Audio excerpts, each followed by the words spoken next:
yang menempuh suatu jalan dalam menuntut ilmu, maka Allah Subhanahu wa taala akan mudahkan baginya jalan menuju surga. Kemudian salawat dan salam kita panjatkan kehadirat Nabi Agung, Nabi mulia Muhammad sallallahu alaihi wasallam, kepada sahabatnya, keluarganya, dan seluruh kaum muslimin dan muslimat yang senantiasa berpegang teguh dengan ajaran beliau sallallahu alaihi wasallam. Kita melanjutkan sebagaimana biasa dalam Ahad pagi membaca kitab-kitab, di antaranya yang sedang kita baca adalah kitab akidah yang berjudul Fadlul Islam yang ditulis oleh Syekh Muhammad Ibn Abdul Wahhab rahimahullahu ta'ala, sampai pada bab yaitu firman Allah SWT dalam surat Ar-Rum ayat 30, fa'akim wajhaka lid-dini hanifa fitratallahi allati fataran nasa 'alaiha. Maka hadapkanlah wajahmu ke dalam agama yang lurus, yaitu yang bertauhid dan menjauhkan dari syirik, sebagai suatu fitrah yang sudah Allah tanamkan pada manusia di dalam sanubari mereka. Nah, kita akan melanjutkan selesai tentang 3 ayat yang kemarin kita sudah baca.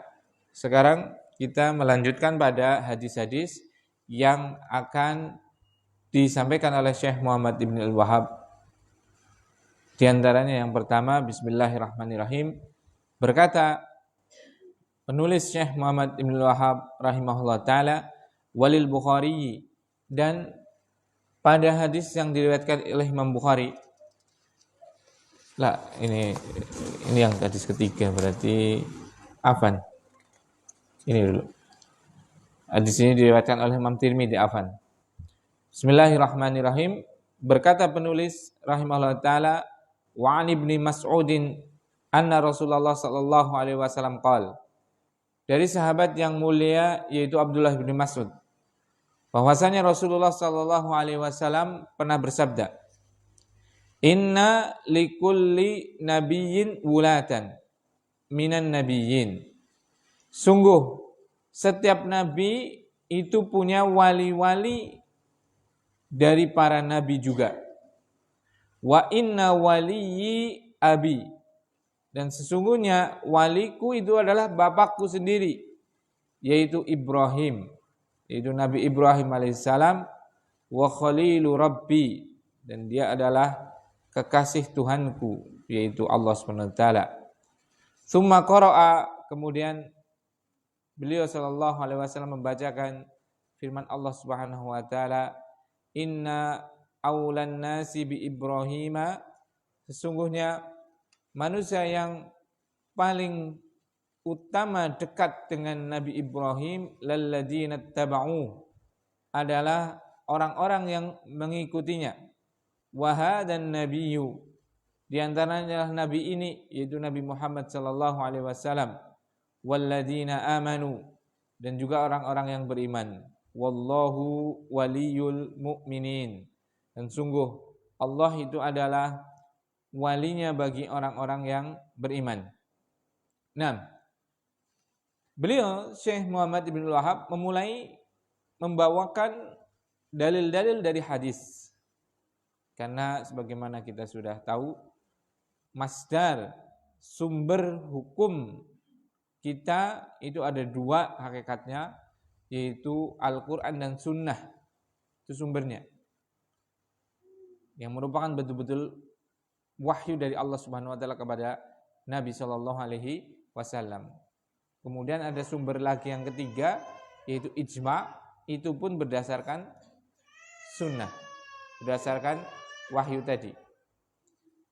Nah, ada lagi memang dalil-dalil yang lain, nah itu yang ada yang menetapkannya, ada yang tidak, seperti itu. Misalnya ada qiyas, mayoritas jumhur ulama menetapkan qiyas sebagai salah satu sumber hukum. Ada qaulus sahabat, ada perkataan para sahabat, dan yang lain-lainnya.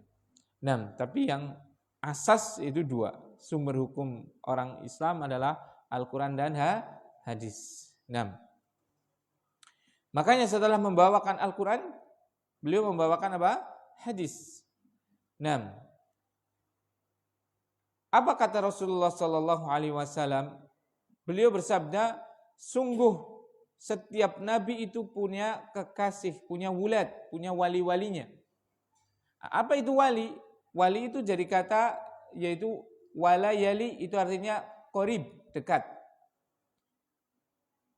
Secara bahasa. Berarti orang-orang yang terdekat, kekasih, pemimpinnya, yang mengayominya, seperti itu bisa dikatakan wali. Jadi secara bahasa adalah tadi sesuatu yang dekat. Dah. Sungguh setiap nabi itu memiliki orang-orang terdekat dari nabi juga. Nah, seperti itu. Jadi para nabi pun ada yang mereka sangat apa? Dekat sekali hubungannya. Seperti itu. Sebagaimana manusia biasa, kita nabi juga manusia ya, tapi manusia yang tidak biasa. Tidak biasanya adalah bukan pada sisi apapun, sisi apa? Beliau adalah penghubung antara kita dengan Allah yang membawakan risalah atau rasul yang diutus seperti itu. Adapun yang lainnya selain itu maka sama dengan kita, yaitu manusia biasa. Tapi ada satu titik di mana mereka para nabi alaihi wassalatu wassalam itu luar biasa, yaitu sebagai penghubung antara kita dengan Allah Subhanahu wa taala, yaitu maksudnya adalah penyampai risalah Allah Subhanahu wa taala. Nah, para nabi ini memiliki kekasih, memiliki orang-orang terdekat di antara mereka. Dan apa kata Rasulullah SAW? Inna waliyyi abi, sesungguhnya waliku, yaitu orang dari nabi yang paling dekat dan paling terkasih bagiku adalah bapakku sendiri, yaitu siapa? Ibrahim alaihi salam. Karena Nabi sallallahu alaihi wasallam itu adalah, kalau diurutkan, beliau itu ketemu dengan Nabi Ibrahim dari anak yang bernama Ismail. Karena Nabi Ibrahim alaihissalam punya anak dua, yaitu Ishak yang nanti menurunkan Bani Israel, dan Ismail yang nanti menurunkan Nabi Muhammad sallallahu alaihi wasallam. Dan setelah Nabi Ibrahim itu, semua nabi itu dari Ishak, kecuali penutupnya ternyata dari Ismail. Makanya Bani Israel nggak mau beriman terhadap siapa? Nabi Muhammad Shallallahu Alaihi Wasallam. Salah satu sebabnya adalah karena tadi bukan dari Ishak seperti itu, bukan dari Yakub. Ishak punya anak namanya Yakub. Yakub ini yang adalah apa? Israel seperti itu. Bani Israel berarti Bani Yakub seperti itu. Bukan dari situ. Padahal kalau di ujung juga satu eyang gitu kan. Eyangnya pada itu ya. Tapi itu menunjukkan apa? Ya Allah ya Rabbi ya. Dan ini realita enggak terjadi pada kita kan kadang kan? Seperti itu. Kadang nek esi kakang adi pada akur, tapi mengko anake ki dheweke. Berarti bareng putu ki. Engko mulai. Contoh seseorang misalnya ya, ini contoh aja, permisalan. Misal Fauzi sama Hanan. Misalnya sama-sama anaknya Pak Gofur, misal. Mereka akur tatkala di sini. Tapi nanti Hanan punya anak. Sebagaimana Fauzi punya anak juga misalnya. Mulai Hanan genggo, bangga-bangga karo anaknya dewek. Padahal anaknya Fauzi ya secara ya isi anaknya dewek lah. Lah wong isi bareng bapak kok. Iya kan? Itu fitrah. Nah, dan ternyata ini juga ada pendahulunya dalam masalah apa? Nubuat, kenabian. Seperti itu. Jadi mereka Bani Israel itu enggak mau nabinya kecuali dari siapa? Dari silsilah mereka. Akhirnya enggak mau beriman. Nah, apa kata Rasulullah SAW? Nabi kekasihku yang paling dekat denganku adalah bapakku sendiri, yaitu Ibrahim. Makanya boleh kita menisbatkan kita itu anaknya kakek kita, itu enggak apa-apa. Seperti itu. Nah, misalnya, kok sih anaknya siapa? Anaknya Eyang orang ngomong eyang, areyang kena. Anake Madikrama. Ya, kan kita orang Jawa itu kan biasanya anaknya Madikrama, ada nggak yang anaknya Madikrama di sini? Misal aja itu ya, anaknya Madikrama seperti itu. Padahal bapaknya bukan Madikrama, bapaknya misalnya adalah apa? Ya nulis zaman ini ya Madan, bapaknya Madan Apik. Ya di situ juga Apik bukan. Bapaknya wis jenenge Budi gitu misalnya itu. Seperti itu. Barakallahu fik. Itu boleh. Seperti apa? Nabi Muhammad SAW itu menisbatkan kepada siapa? Nenek moyangnya itu, bapaknya itu siapa? Ibrahim alaihissalam. Dan biasanya kalau seseorang itu menisbatkan kepada melewati sampai ke yang mentok, biasanya yang dinisbatkan itu punya keistimewaan. Iya tidak? Kadang orang menisbatkan kepada buyute. Karena apa? Ya, mungkin buyute di situ adalah orang yang punya apa? Kedudukan dan yang lainnya seperti itu kan. Punya kemuliaan lah seperti itu. Nah, sama Rasulullah SAW menisbatkan dia sebagai anaknya siapa? Ibrahim alaihissalam, dan memang betul karena nasabnya sampai ke Ibrahim alaihissalam. Kenapa? Salah satunya ya tadi Nabi Ibrahim itu termasuk dari para nabi ulul azmi, dan memang beliau mendapatkan apa? Laqab atau julukan Abul Anbiya, bapaknya para nabi dan rasul. 6.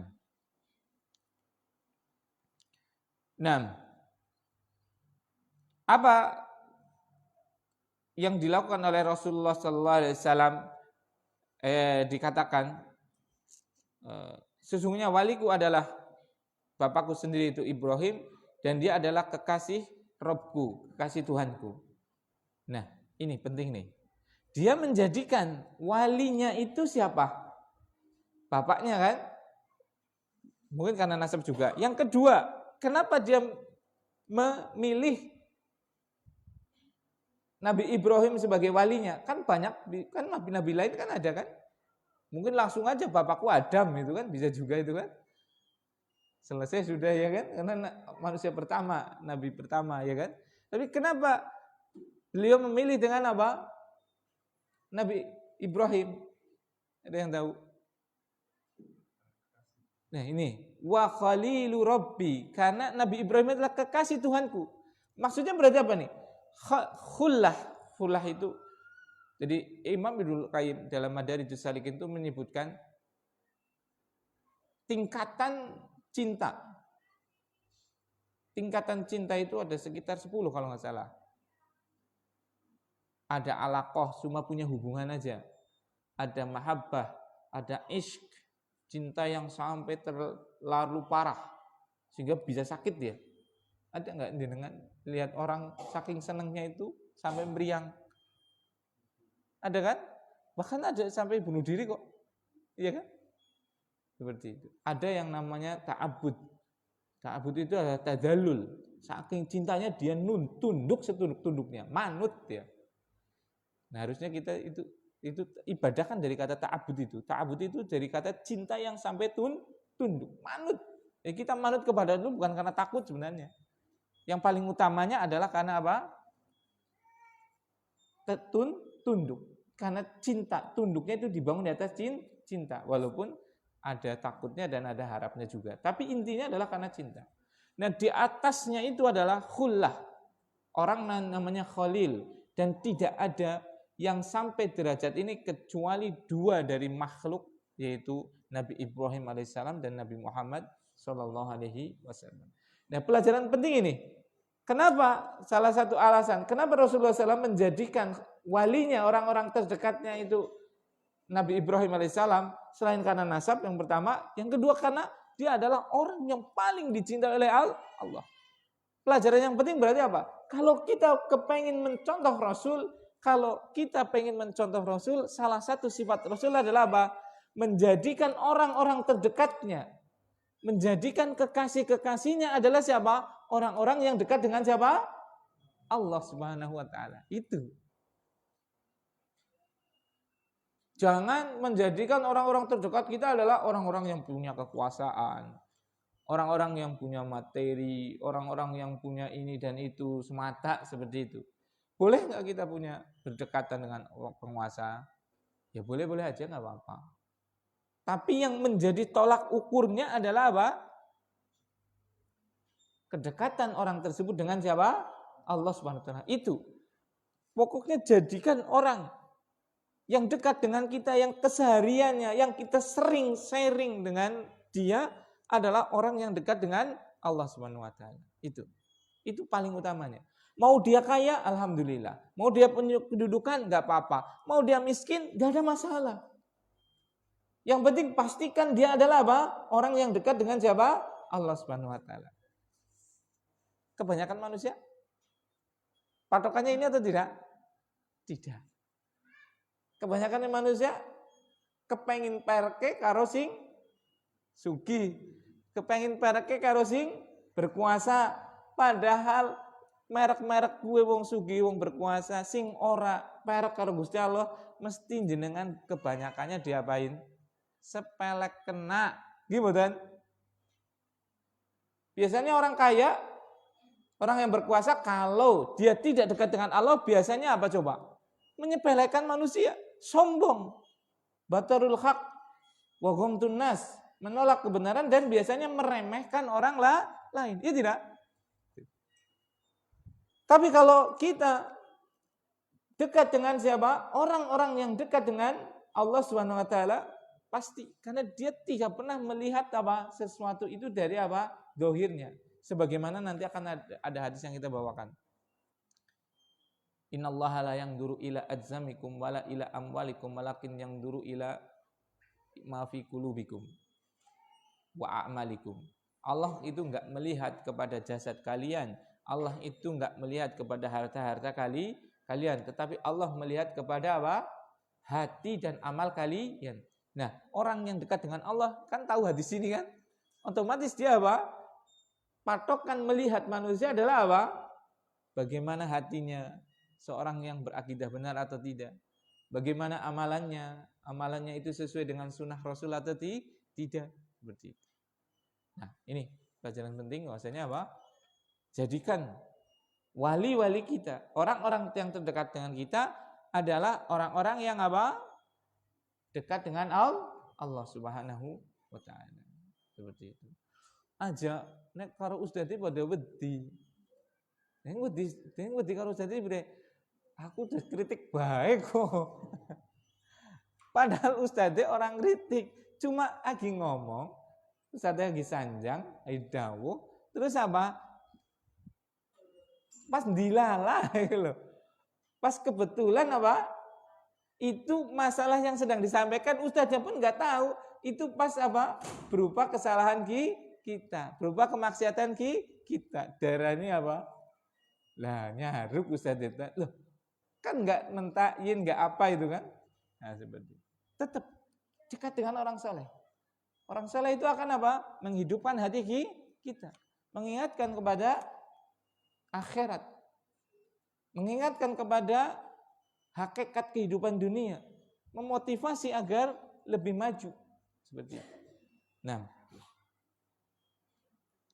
tsumma qara'a, kemudian Rasulullah SAW membaca firman Allah Subhanahu wa taala, inna aulan nasi, sungguh manusia yang paling dekat dan paling utama dengan Ibrahim itu adalah orang-orang yang mengikutinya.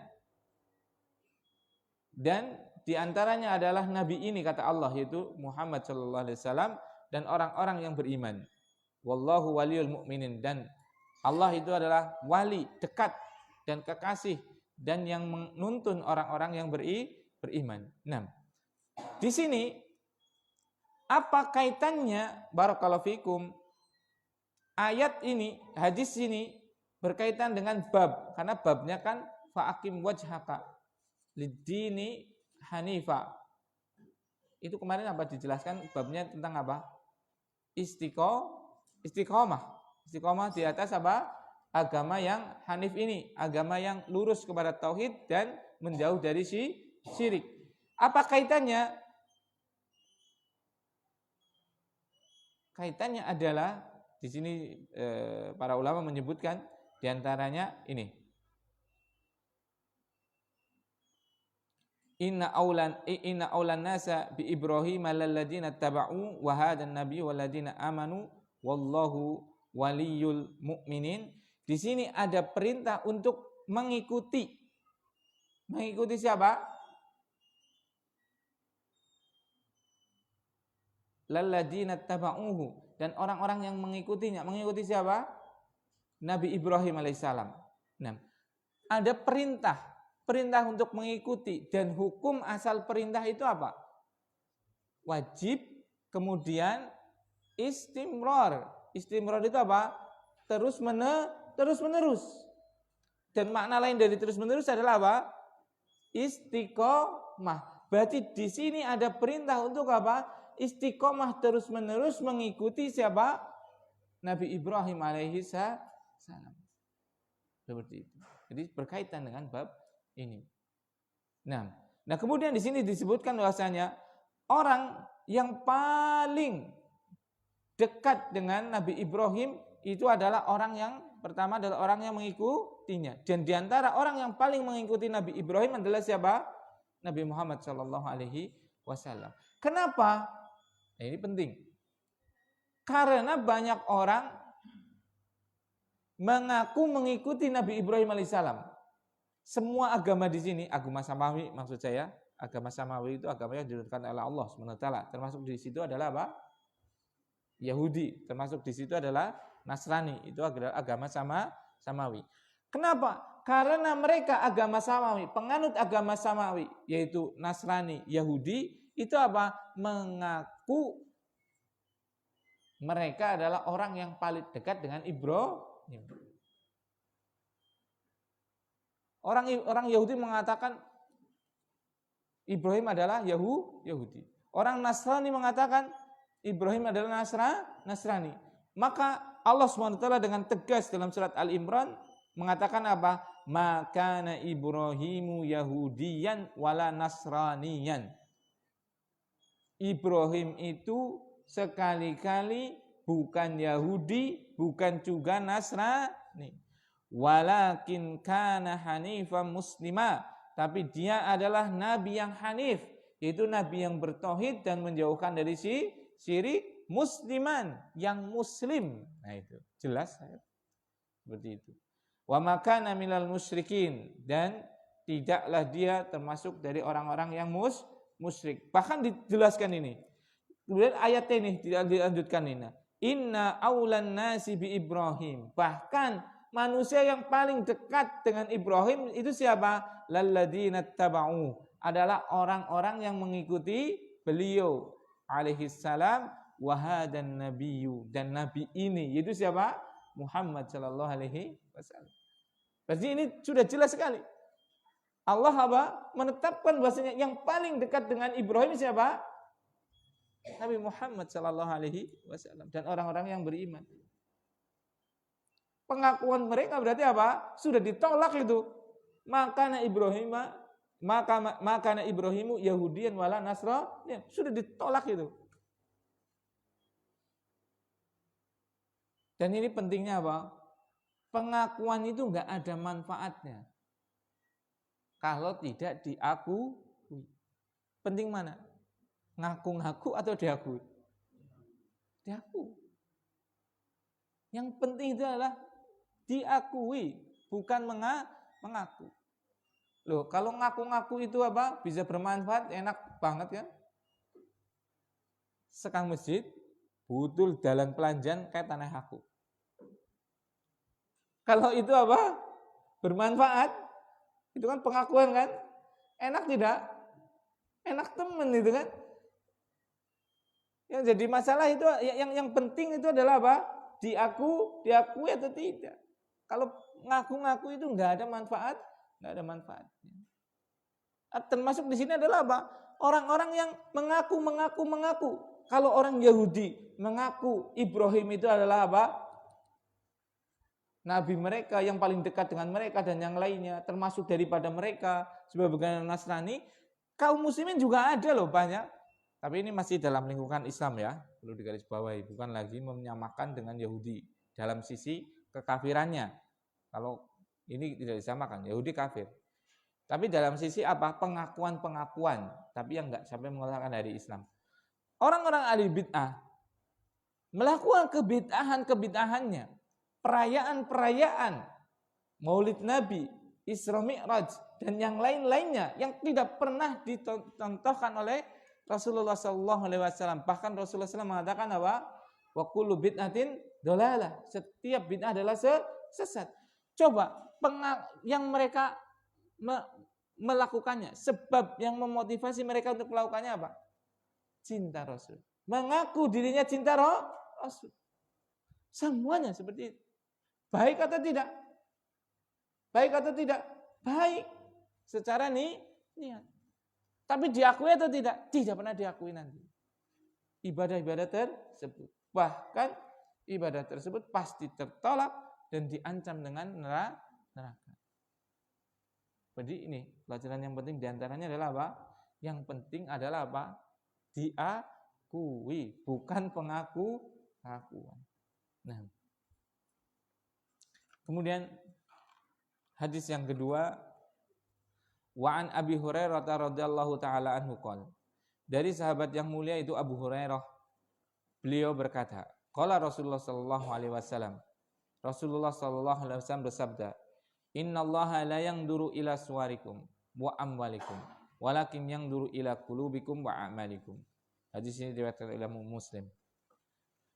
Apa kata Rasulullah SAW? Sungguh Allah tidak melihat kepada bentuk rupa kalian dan harta kalian. Tetapi Allah Subhanahu wa taala melihat kepada hati kalian dan amal kalian. Nah ini. Allah Subhanahu wa taala enggak lihat ya ikhwan. Jenengan pesek maupun jenengan mancung, jenengan kulite putih, nopo kuning langsat, nopo hitam menges, gak dilihat. Jenengan tinggi, jenengan pendek, jenengan kurus, jenengan gemuk itu gak dilihat. Alhamdulillah ya ibu-ibu ya, Allah gak melihat apa? Fisik kita ya. Tapi kalau suami gimana ibu-ibu? Ngelihat banget ya. Kalau suaminya ya misal gitu ya, kok sekarang subur anti subur seperti ya. Ini bawakan hadisnya ini ya. Sesungguhnya Allah tidak melihat apa?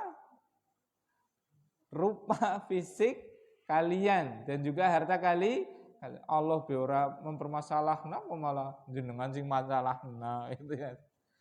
Seperti itu. Barakallahu fikum. Jadi ini Islam itu sangat luar biasa, adilnya luar biasa. Kenapa? Karena visi kekayaan kita lahir nggak bisa memilih, ya tidak? Nggak ada kita bisa memilih untuk dilahirkan sebagai orang Jawa. Nggak ada kita bisa memilih untuk dilahirkan sebagai orang Eropa, orang Batak, orang ini dan itu seperti itu nggak bisa.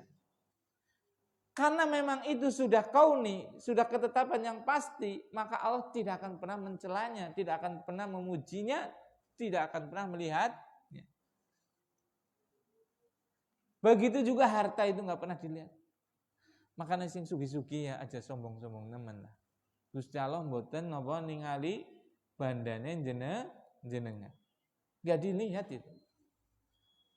Yang tadi kesini mungkin bawa Pajero, Allah tidak melihat Pajeronya. Yang di sini pakai Supra 1999 misalnya, ya apa? Allah nggak melihat Supranya, enggak sudah seperti itu. Nggak usah sombong tatkala kita memiliki kelebihan baik rupa dan harta kita, dan nggak usah minder tatkala apa? Allah sedang menguji dalam rupa dan harta kita, sudah seperti itu. MBI liane nganggo apa sih biasanya sih? Motornya batir apa sih? Sing larang-larang apa misalnya? Aku ora paham sih motor sing larang. Aku motornya Mio GT 110 cc bukan 1100 itu ya. Misalnya apa sih? Hah? Harley, Masya Allah. Regane piro ki? Hah? 350? Masya Allah. Ya Allah, kena ngutuk lemah ngono nggo gawe sekolah ya jane. Ya nan. Langkah lemah wis. Kon dodol si. Kon dodol. Enggak lagi antum melu MBI ya. Motorbike Indonesia. Ah? Muslim Biker Indonesia. Mas, Herline jenengan kon dodol ustadz aku. Kon dodol ustadz aku. Bukan, saya enggak beli. Kon dodol nggo wakaf tanah. Masya Allah ya. Itu ada orang yang Allah lebihkan dalam harta sampai motornya seperti itu. Ya enggak apa-apa. Pertama digunakan untuk ketaatan, kebaikan seperti itu. Nah, tapi itu enggak dilihat sama sekali oleh Allah Subhanahu wa taala. Enggak dilihat. Sebagaimana yang motornya kayak saya, Mio JT seperti itu, ya apa. Makanya nek melu MBI, ya walaupun udu heli bukan Yamaha apa,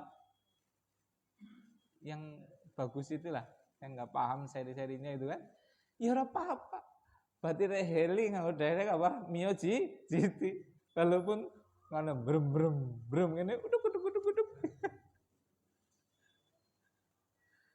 Ya boleh kalau ada, jangan sombong dan nggak perlu minder, nggak perlu memaksakan kalau nggak ada, iya kan seperti itu kan. Coba itu orang yang beriman itu diantara dua tadi kan, kalau dia ditimpakan kepadanya ujian, dia nggak pernah minder, nggak apa-apa. Dan kalau Allah uji sedang kenikmatan yang sangat luar biasa, dia tetap tidak akan pernah sombong. Itu, subhanallah. Tapi kalau orang yang gak punya keimanan atau keimanannya tidak kuat, kalau kaya pasti dia akan sombong dan menindas. Kalau dia lemah, minderan, iya kan? Dia orang melu sih, izin, kumpul karo katanu, wong gede-gede lah seperti itu. Dan jenengan bu gede banget lah, jajaran jenengan cilik sih. Kan jenengan karo kabeh gede jenengan kok itu kan. Nah seperti itu. Iya kan? Itu realitanya. Berarti kapan orang tersebut menjadi percaya diri dan tidak bisa dibeli? Tatkala punya tauhid, tatkala akidahnya semakin kuat. Seperti itu. Kan tahu ini kan, Allah enggak lihat rupa kita. Allah enggak lihat kekayaan kita. Tapi yang dilihat adalah apa? Hati kita dan amalan kita. Apakah hati kita itu ikhlas dalam kehidupan ini karena Allah Subhanahu wa taala atau tidak? Apakah amalan kita itu betul-betul sesuai dengan syariat Rasulullah Shallallahu alaihi wasallam atau tidak? Itu yang dilihat itu. Bagaimana hati kita? Bagaimana amalan kita? Makanya dari sini barakallahu fikum. Fokuskan pada hati. Kemudian pada amal soleh. Tata terus hati kita, bersihkan terus. Karena hati itu subhanallah loh. Tidak ada tiap hari kecuali ada penyakit dalam hati kita. Itu pasti itu.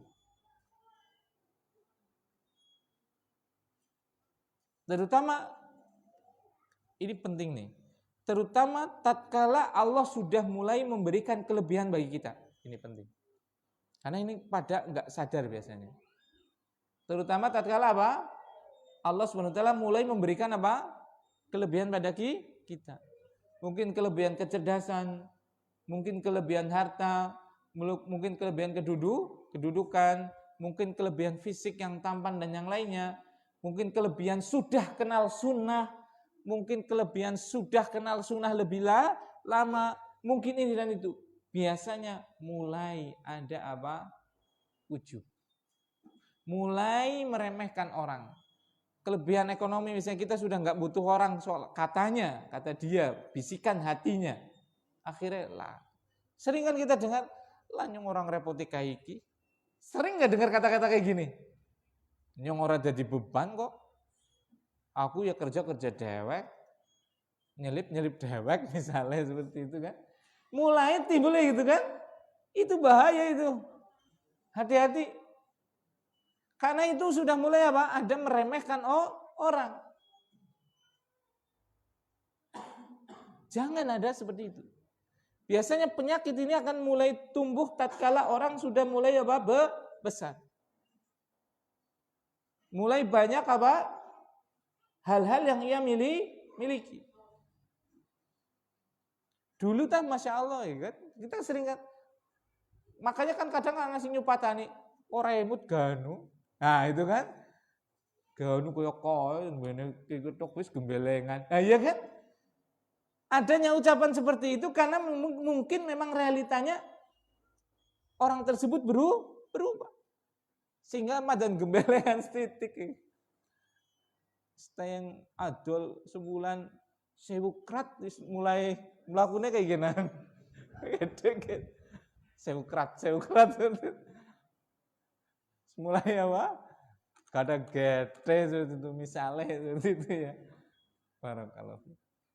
Kalau dulu nggak mungkin, tapi tatkala kita sudah mulai apa? Allah titipkan apa? Kebesaran dalam diri kita, baik kebesaran apapun tadi, ilmu, harta, kedudukan, rupa dan yang lainnya, pasti mulai akan ada penyakit hati. Nah ini yang dilihat Allah adalah ininya ini. Yang dilihat adalah apa? Hati kita ini. Jangan-jangan kita sudah bagus sholatnya, menjaga jamaah dan yang lainnya. Mulai apa? Tumbuh rasa apa? Kiber. Tumbuh rasa merasa besar, meremehkan orang. Ini yang dilihat. Dan dilihat lagi adalah apa? Amalnya. Amalnya bagaimana? Nah, apa kaitannya dengan istiqomah? Coba, Allah melihat ini. Penglihatan Allah itu kayak penglihatan makhluk atau tidak? Tidak. Terus menerus atau tidak? Berarti Allah melihat terus hati kita, melihat terus amalan kita. Berarti di sini tersirat di situ adalah apa? Untuk selalu istiqomah menjaga amalan hati kita dan amalan dohir kita. Berarti ada perintah di situ, ya kan? Perintah untuk selalu menjaga hati, perintah untuk selalu menjaga amal. Kenapa di situ ada perintah? Karena Allah selalu melihat, karena penglihatan Allah itu tidak pernah terhenti, ya tidak? Barakallahu fiik. Itu. Kecuali penglihatannya Allah itu seperti penglihatan makhluk dan itu tidak mungkin.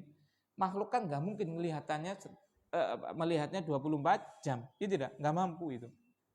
Kemampuannya tidak mampu. CCTV Ustaz kan nggak bisa lihat, tapi CCTV walaupun misalnya bisa disetel 24 jam itu pun masih terbatas karena dia akan melihat hanya area beberapa. Tapi udah double lensa Ustaz, satu ke sana, satu bisa ngikutin gerakan Ustaz. Ya kalau yang gerak 3 gimana? Kan cuma lensanya 2 kan, satu mengarah ke sana, satu yang ngikutin gerakan. Nah, yang malingnya telu si jingene. Kan ngikutin cuma satu kan? Wis pokoknya jenenge makhluk itu pasti terbatas. Tapi kalau penglihatan Allah SWT itu tak pernah berhenti dan tidak pernah terbatas. Barakallahu fikum.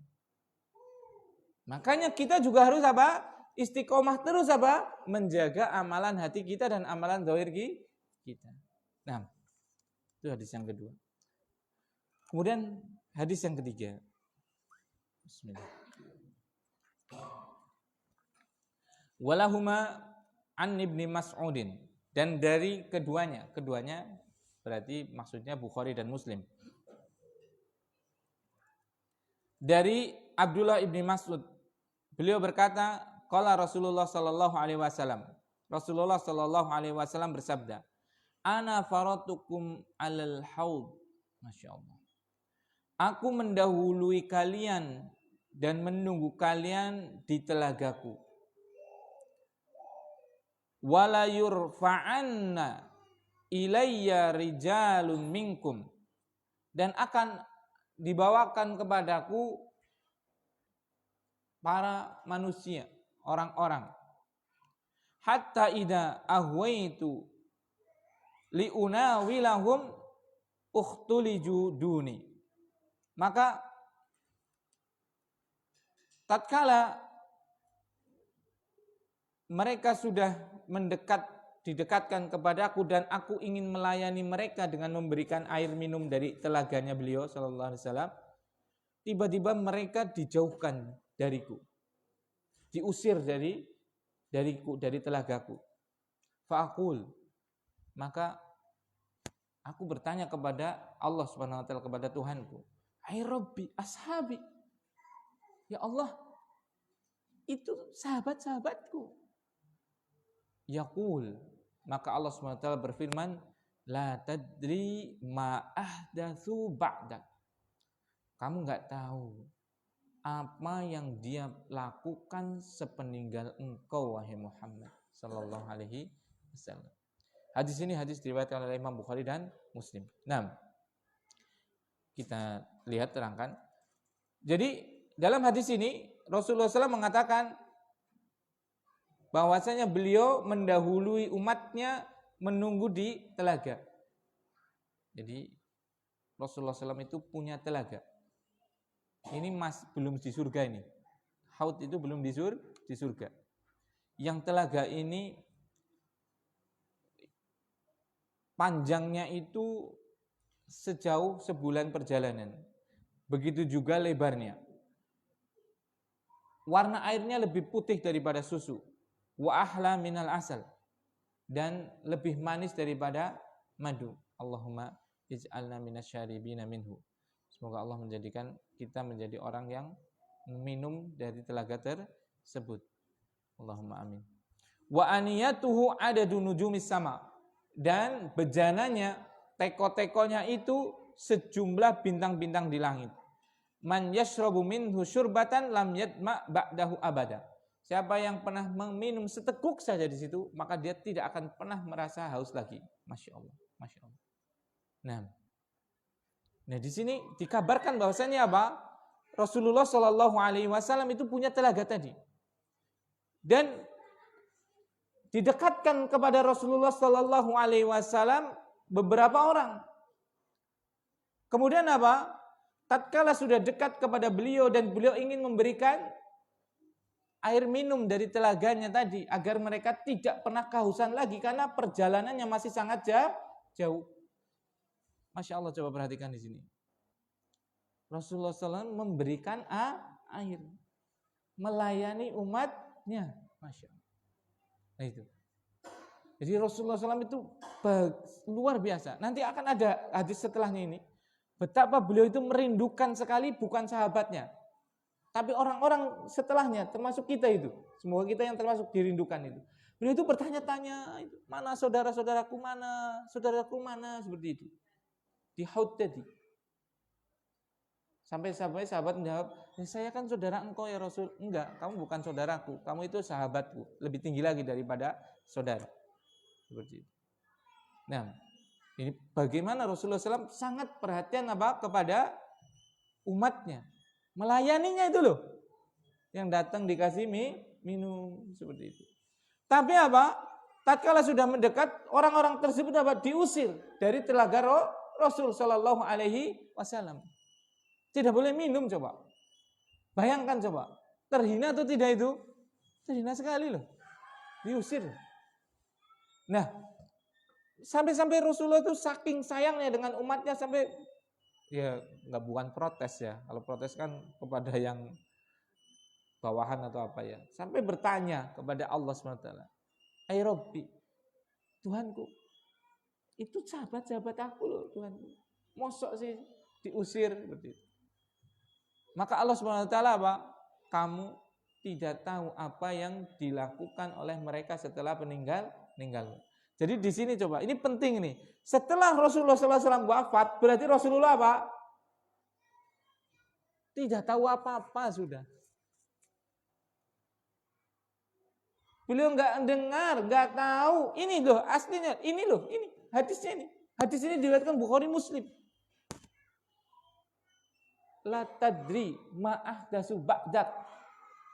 Engkau nggak tahu apa yang dilakukan oleh mereka setelah meninggal. Berarti Rasulullah sekarang kan beliau wafat kan? Berarti kalau ada orang minta untuk didoakan kepada Allah SWT lewat Rasulullah SAW, dengar nggak Rasul? Tidak. Kalau ada orang yang datang kepada Rasulullah SAW, kepada ziarah ke Rasulullah SAW, tahu nggak siapa yang datang? Tidak. Ini hadis ini riwayat Bukhari dan Muslim. Makanya nggak boleh kita minta didoakan oleh Rasulullah sepeninggal wafat beliau. Kenapa? Beliau sudah nggak tahu apa-apa. Ini hadis. Makanya para sahabat tatkala Rasulullah SAW wafat, ada peceklik, mau tawasul, itu tidak dengan mendatangi makam Rasul Shallallahu Alaihi Wasallam, tapi datang kepada siapa? Ahlul Bait, kepada keluarga dekatnya, dia itu pamannya itu Abbas radhiyallahu taala anhu. Karena kita boleh bertawasul, tapi dengan apa? Rajulun hayyun salihun hadirun. Orang yang masih hidup, soleh dan ada. Adapun setelahnya, maka idza mata banu Adam in qata'a amaluhu illa min thalathin. Kalau manusia sudah meninggal, amalnya terputus, sudah tidak bisa apa-apa kecuali 3 amal. Seperti itu. Jadi ini dalil bahwasanya enggak boleh kita tawasul dengan apa? Kubur Rasul. Kenapa? Beliau tidak tahu apa-apa sepeninggalnya. Seperti itu. Nah, itu pernah. Kemudian apa? Sebab mereka diusir dari telaganya Rasul apa coba? Ahdatsu ba'da. Apa yang mereka lakukan, ahdas itu hadis itu baru. Muhdas itu perkara yang baru. Berarti mereka melakukan apa?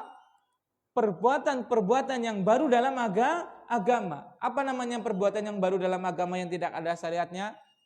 Dalam hadis riwayat Tirmidzi Rasulullah SAW mengatakan wa kullu muhdatsatin bid'ah. Setiap perkara yang baru dalam agama yang tidak ada contohnya dari Rasulullah SAW adalah bid'ah. Wa kullu bid'atin dhalalah.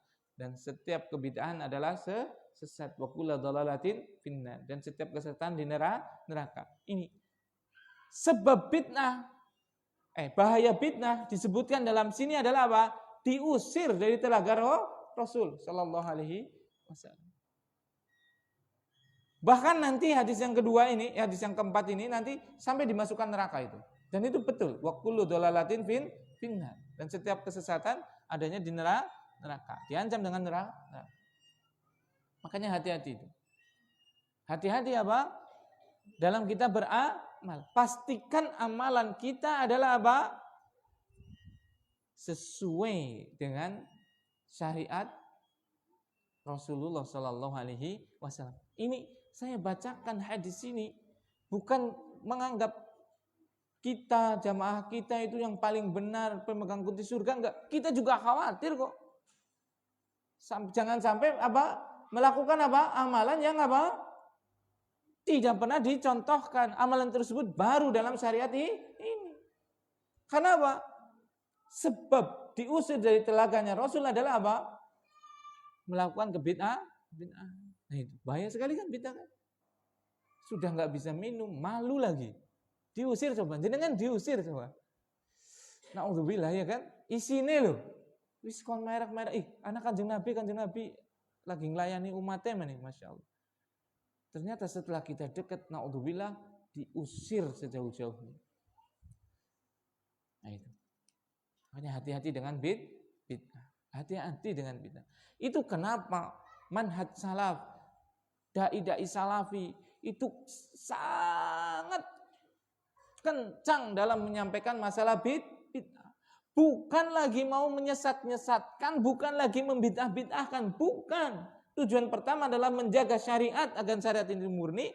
Tujuan yang kedua adalah apa? Jangan sampai kaum muslimin jatuh kepada bid'ahan yang salah satu bahaya dari bid'ah adalah apa? Diusir dari haud Rasulullah sallallahu alaihi wasallam.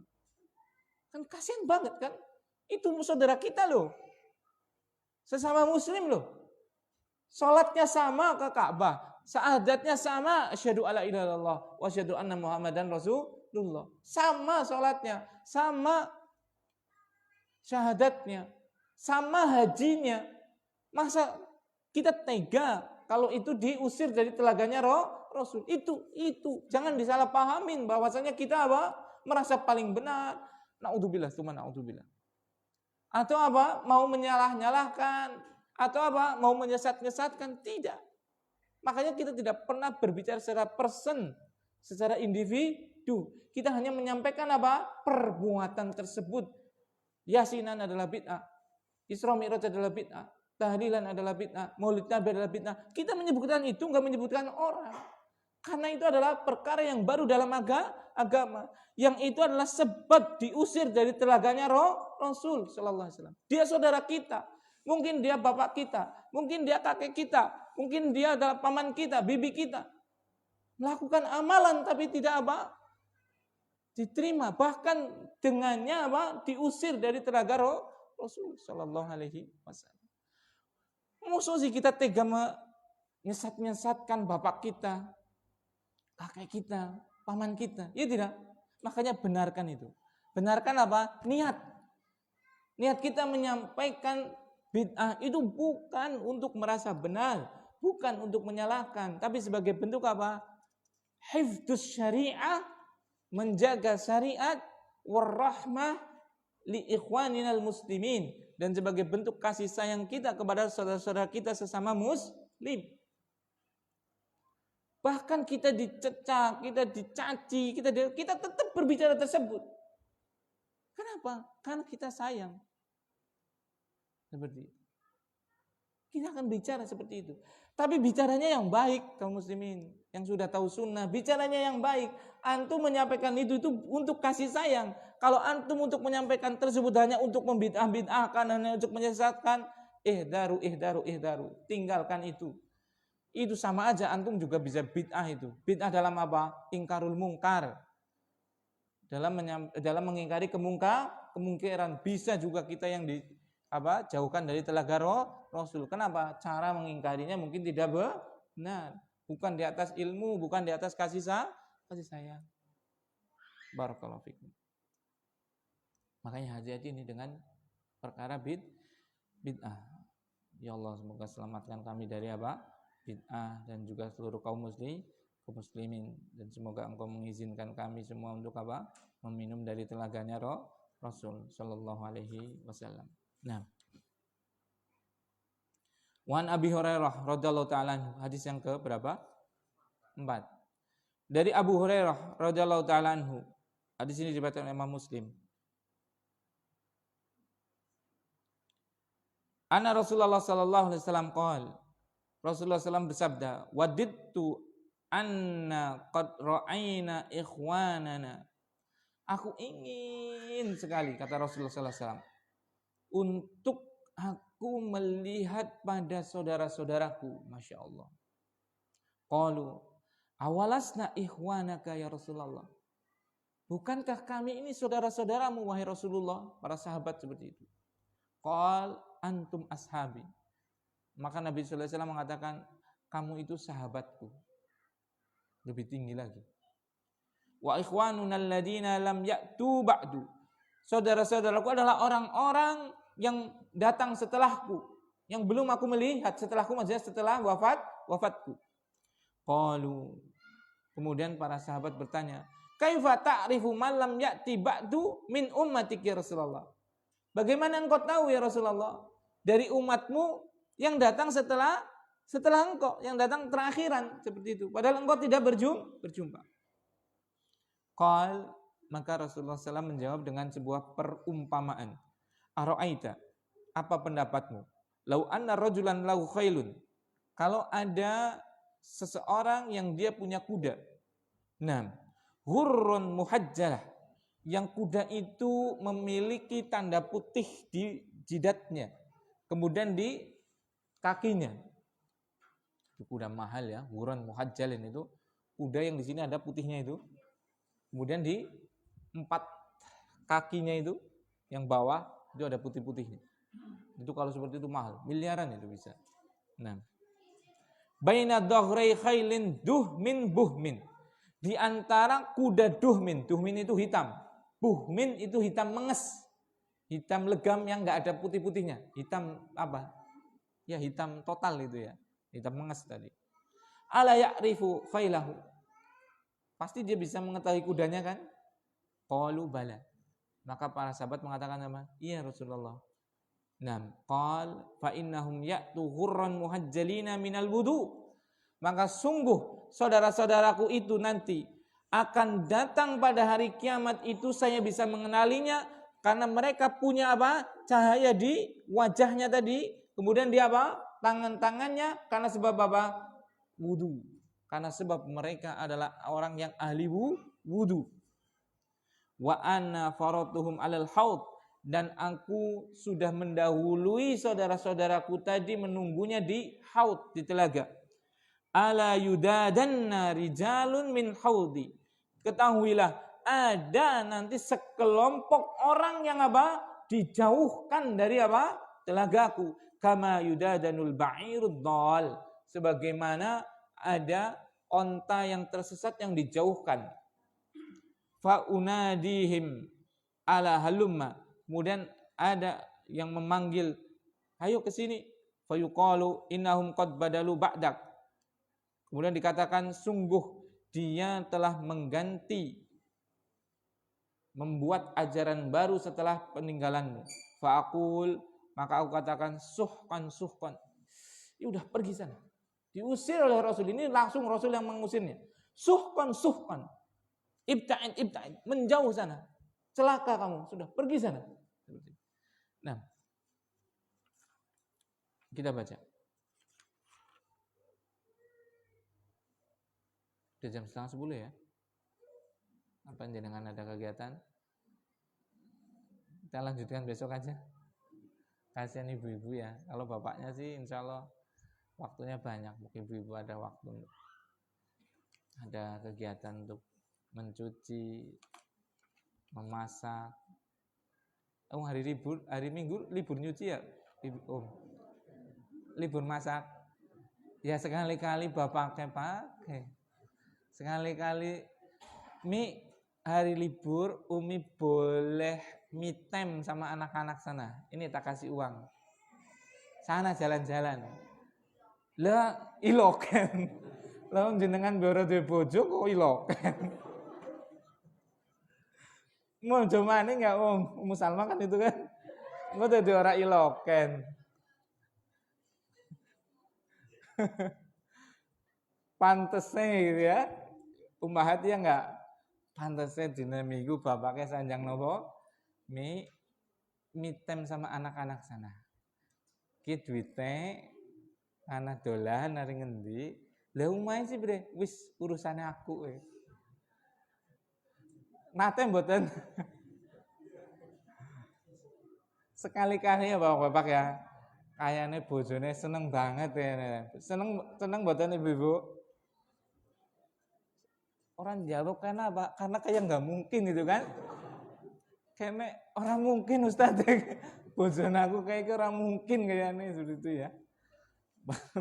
Barakallahu fikum. Yang bisa saya sampaikan, mohon maaf kalau ada tutur kata yang kurang berkenan. Subhanakallahumma wa bihamdika asyhadu an la ilaha illa anta astaghfiruka wa atubu ilaik. Assalamualaikum warahmatullahi wabarakatuh.